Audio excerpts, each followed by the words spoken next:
Good afternoon YouTube, and welcome back to the White Hutch desktop.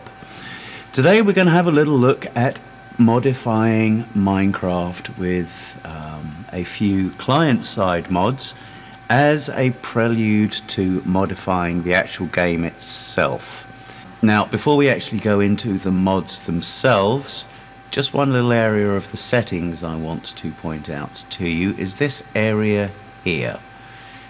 Where we are able to set various common folders or new locations for various aspects of MultiMC.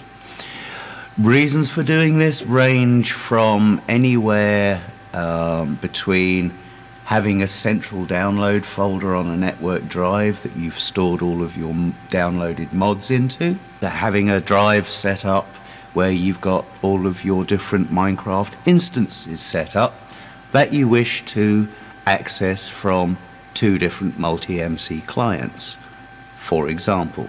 The list as to why you may want to do this are as various as the different texture packs that people choose to play with. You may want to, you may not, you may wish to just stay with the defaults as we will be doing here. The defaults here all relate to subfolders of this instance of MultiMC that I have on my desktop. So the first thing that we need to do in any modification is to include some form of mod loader. Now there are different varieties. There is Usami or somebody who's done a mod loader. There are a number of mods that are based on that architecture. There is something called Fast Modder, I believe, which uses another method. There is also the hardcore method, which is using WinRAR, WinZip or some other file archiving utility to actually open the jar files and manipulate the contents manually. However, we are going to be sticking with what comes shipped with MultiMC, which is a mod loading facility called Forge.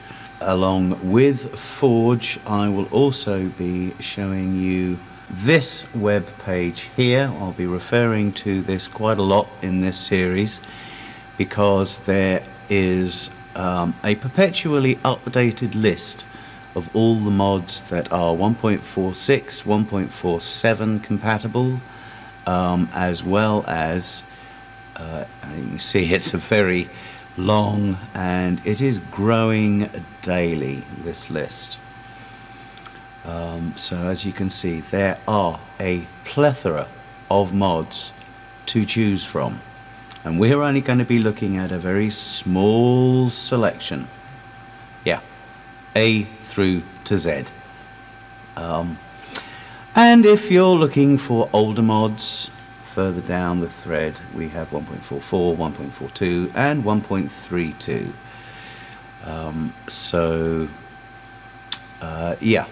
We will be referring to this page a fair amount. The three links that we're going to be looking at today are Optifine, which is this mod here,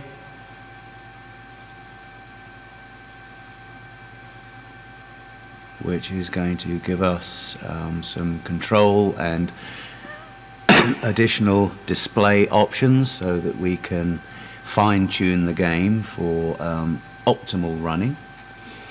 We have also, we're going to be looking at where is it?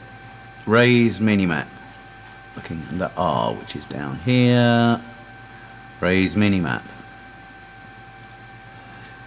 which is going to give us a little map up in the top corner here, and it'll give us waypoints, death points and other things of use. There's also a mob radar, and yeah, it's a very useful client mod to have.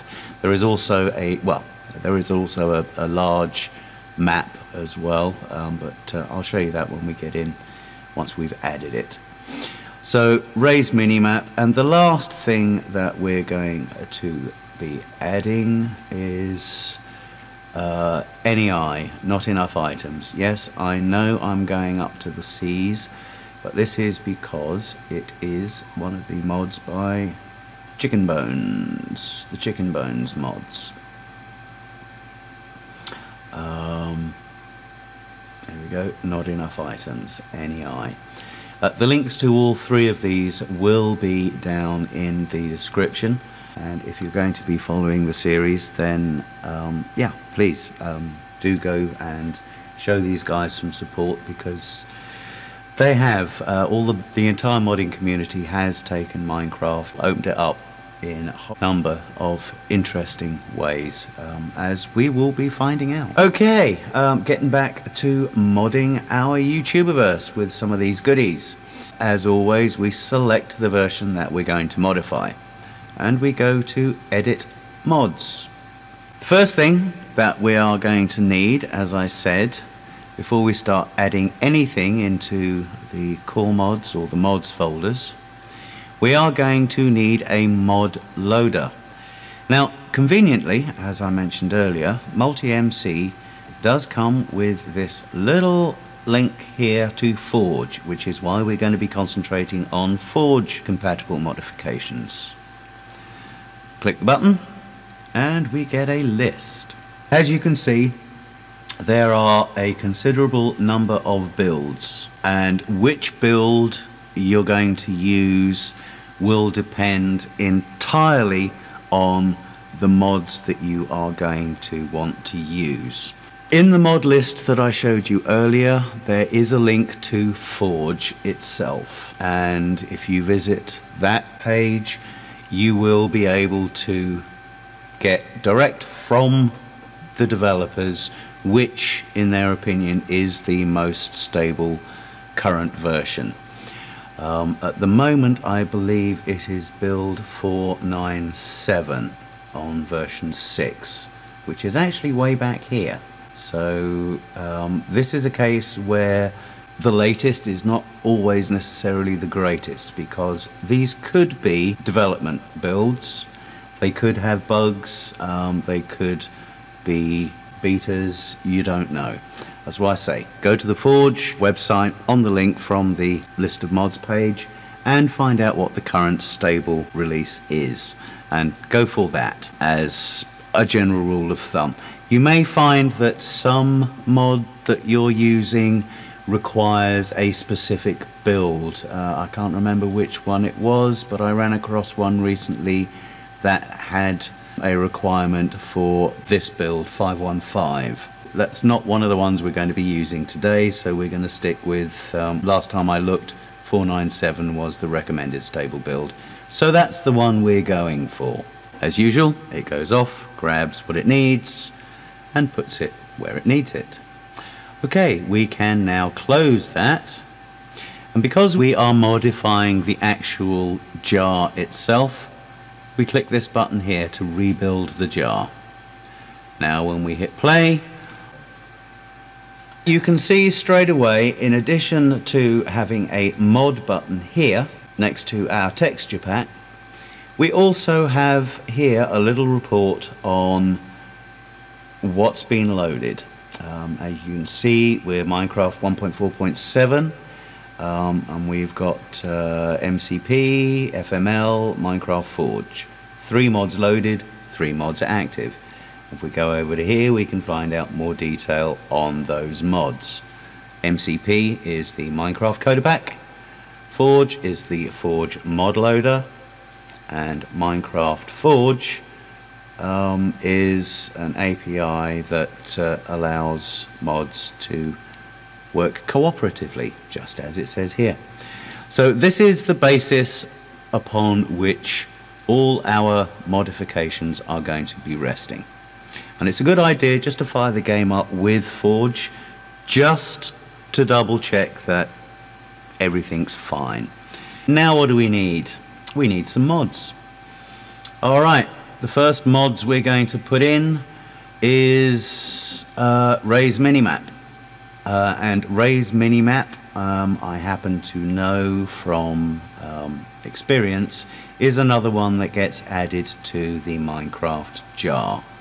So from our mods repository here, we will load Raise Minimap. Here it is here.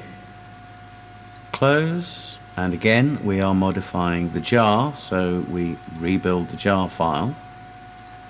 Test this out.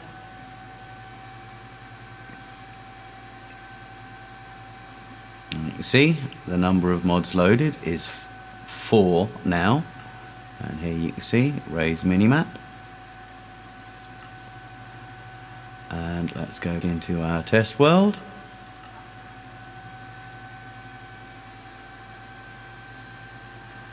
And as you can see up in the top right, we have a little mini-map. Menu accessed by the M key. I won't go through all of these available options, but do go ahead and explore. One thing that I generally do is change the key mappings. For example, I generally have my mapping on my large map on Q, but explore these for yourself and get a configuration that you like. The large map, as you can see, gives you quite a considerable coverage. You can zoom in and out as you can with the little map, doing the same thing with the same key. So there we go, that's Raise Minimap in. The next thing we're going to do is we are going to add Optifine, which is another Minecraft jar modifier. So we will add that, Optifine. Again, the download for these mods will be in the description. Close. And again, rebuild jar because this is modifying the jar file. Play.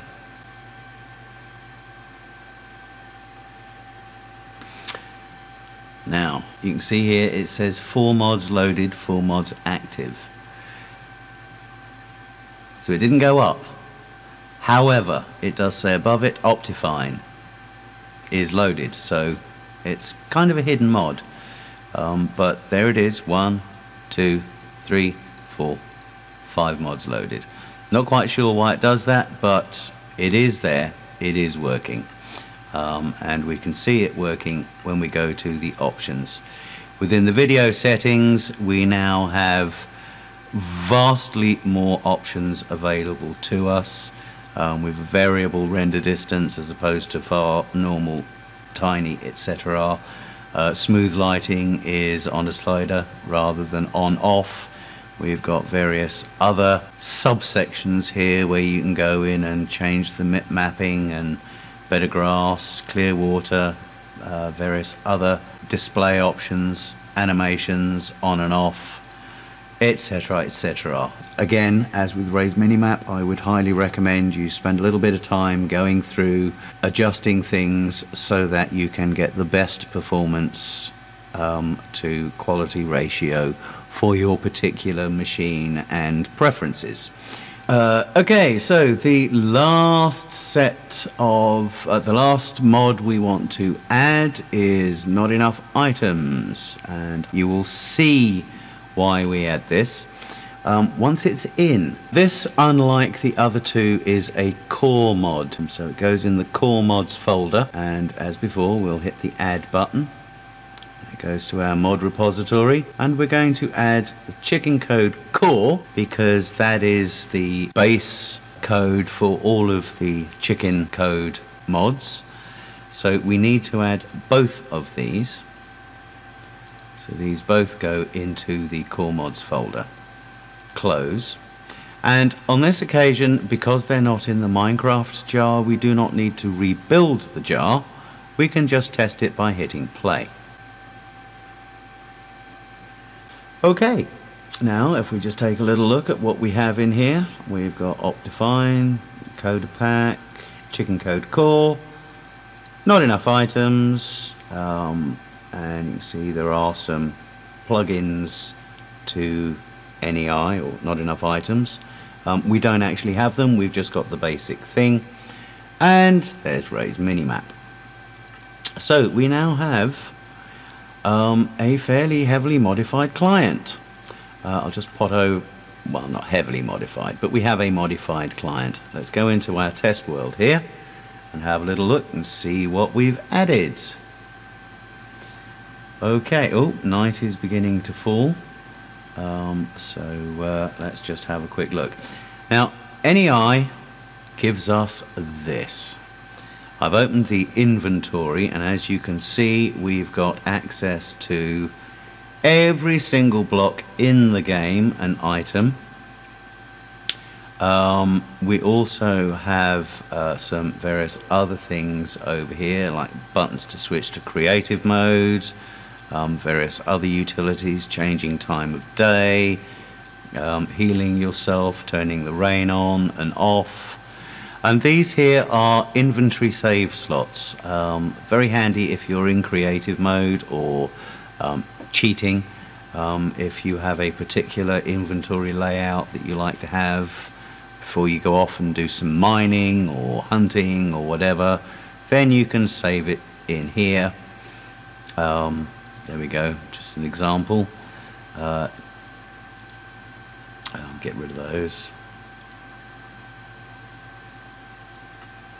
Okay, and now if we hit the load, we can get them back again.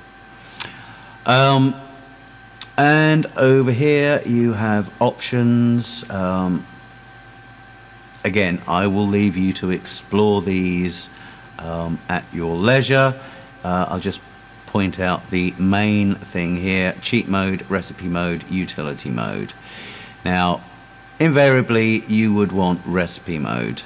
There are plenty of in-depth reviews of NEI, and it's a fairly commonly used interface, so you're probably aware of it in other videos. This is where it comes in really handy, because if you want a bucket, click on the bucket, it shows you the recipe. You want to know what you can use sugar canes for, right click on it, and it will show you all the things that you can use sugarcane for, and so on. So yeah, very, very useful to have in-game, both in creative mode and also when playing on servers, purely and simply for this recipe function. When we get onto the Let's Plays, that is the function that I will be mostly putting NEI to. So yeah, let's come out of there before we get attacked by something. So yeah, before we go, just quickly, let's just jump into the YouTuberverse and see how these will improve our game a little bit. Okay, so here we are in the portal house, and as you can see, if I bring up the map, that chunk's still loading, but there you can see we have the settlement with us in the middle turning around, so that's awesome. And yeah, we have now access to all the blocks in the game with crafting recipes and usage recipes and all sorts. Okay, and yeah, there you have it. There's our first look at modifying our Minecraft client. We've got some useful client mods in, which as we get more technical in this series in-game, will prove of immense value. So until next time, YouTube, be good to each other, and I will see you later.